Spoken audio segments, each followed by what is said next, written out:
Guys, in this video we're going to be tackling the question of which direction is best to hike on the Foothills Trail. I tell you, you have to be careful anytime you bring up the question of which end of the trail you want to start at or which direction you're going to be hiking in, because I can tell you from experience that it's easy to start a whole Hatfields and McCoy feud over which way is best. Oh no. I haven't even got the video started yet.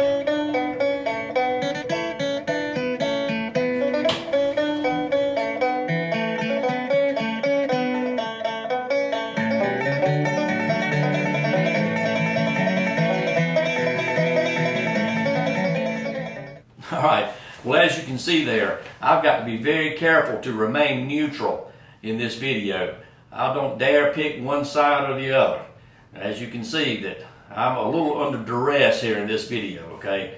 So I'm going to keep it as neutral as I can. I'm not going to tell you where to start, but what I am going to do is give you 5 good things about starting at Oconee State Park. Hey now, feller, don't you tell people to start at Oconee.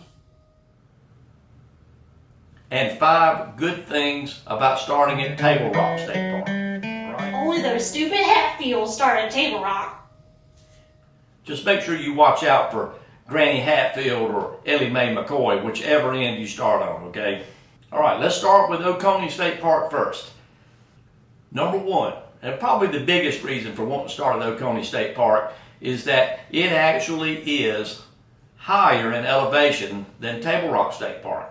It's about 500 feet, I guess, higher in elevation, and therefore you're going to have less ascending to do overall on the entire length of the trail. If you start at Oconee, you shouldn't even get a Peregrine Award.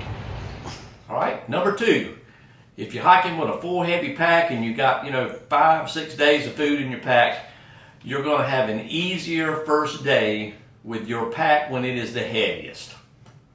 The trail is pretty easy leaving out of Oconee State Park and working its way up the Chattooga River. It's not that bad. I know a lot of people hike through there and will say it is bad, but they just haven't got to the hard part yet. Well, McCoys don't make it past Whitewater River nohow. So when you start at Oconee State Park, of course, if you get all the way to Table Rock, your last 4 miles of trail is going to be coming down off Pinnacle Mountain, and it's going to be all descending on its way down, okay? Some people like that. The old Chattooga River even knows which way to go. All right, number 4. If you get a late start or a little later start than you anticipated at Oconee State Park, you do have a good piece of trail there that you can make up some time. Maybe you could hike a little faster than you normally would, because that section of trail leading out of Oconee State Park, especially the first 6-7 miles, is pretty gentle on you, and if you really want to step up the pace through there, you can.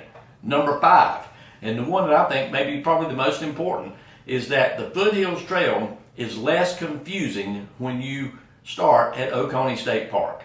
For whatever reason, when you're headed from west to east, those confusing places are just real simple. It's just kind of like you merge right in and just keep going. It's really nothing to read and think about. But if you go in the other direction, it can be more confusing. Those darn McCoys, they're always going to tell you the wrong way. All right, now Table Rock. You better not tell them to start at Table Rock. It's always been Oconee. Hey now, the guidebook says start at Table Rock, and that's what they're going to do. Hatfields don't know what they're talking about anyway. They can't read. Neither can I. Number 1, and probably a really good reason, is that for years, the Foothills Trail guidebook, that you see back here behind me, was written from that perspective of starting at Table Rock and finishing in Oconee. The directions and the mileages are in more detail when you're going in that direction. So when you start in Table Rock, your guidebook is going to be of a greater use to you. I don't need no book telling me what to do. Number 2, if you want to do some slack packing, starting at Table Rock State Park is really good for doing that. You can go up to, say, Sassafras access, 9.7 miles up the trail, leave your main pack. That's what I've done historically, and just take a little light bag with your lunch and some water and a water filter and head over to Table Rock and get started.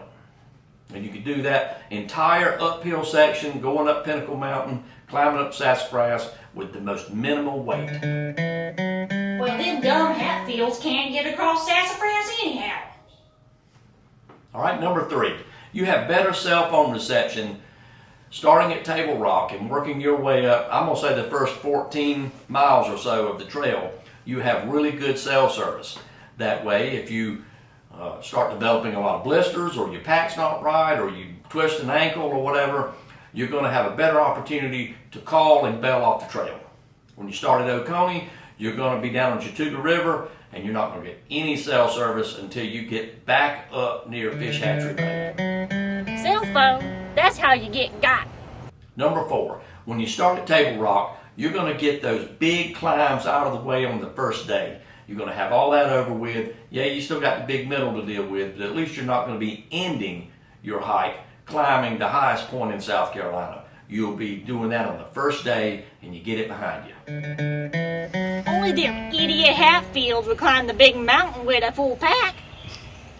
Number 5, if you're one of those folks whose knees may not be that well and descending is kind of hard on your knees, I'll say starting at Table Rock is going to be easier on your knees, because when you get to the end, it's just a real soft finish. That last 7 miles is not that bad, and after you've been, going up and down, and your knees may be killing you, that last day you'll be happy to be finishing on at Oconee. My grandpappy always starting in Oconee, and that's the way that I'm going to start.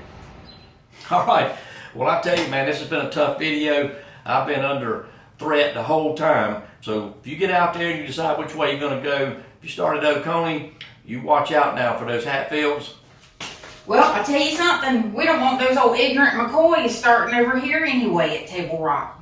And if you start over at Table Rock, you watch out for them McCoys, okay? Them McCoys don't like Table Rock, and the Hatfields don't like Oconee. If a McCoy ever starts at Table Rock, they are out of the family.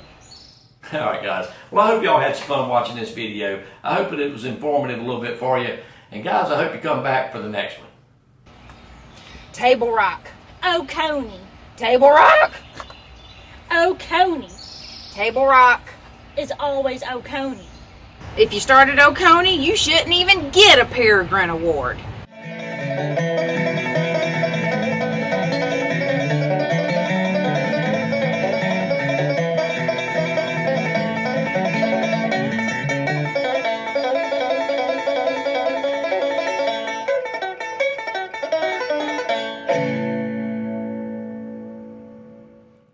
So you talk about respect. Well, only the real hikers start at Table Rock.